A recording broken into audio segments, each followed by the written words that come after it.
The education system in China is state-run and mandated by the Ministry of Education.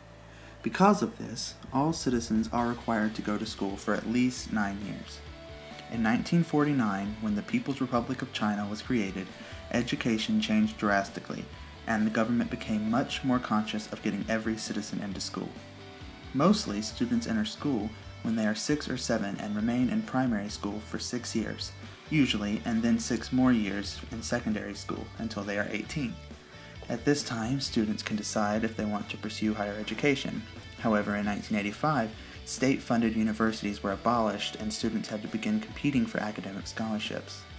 Many reforms have been created in the Chinese education system since the mid-80s. In 1985, 5 reforms aimed at creating more able citizens, focusing mainly on secondary schools, were written.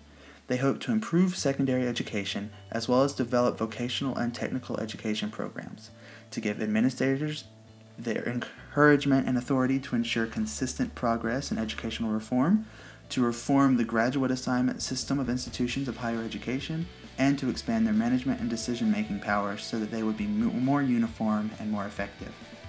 Special education in China allows gifted children to skip grades and requires children with learning disabilities to meet certain levels before being able to move on.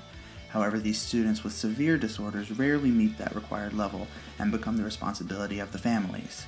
Chinese officials have designated September 10th of every year to be Teachers' Day, meant to encourage the improvement of living and pay for educators. The Chinese place a lot of stock in their teachers and consequently have more than 1,000 schools in 1985 that specialized in teacher education, most of these having free tuition so that more teachers can be trained. Education in China is changing often and fast, becoming more and more modern in rural areas and setting a standard for the rest of the world in their most advanced private schools.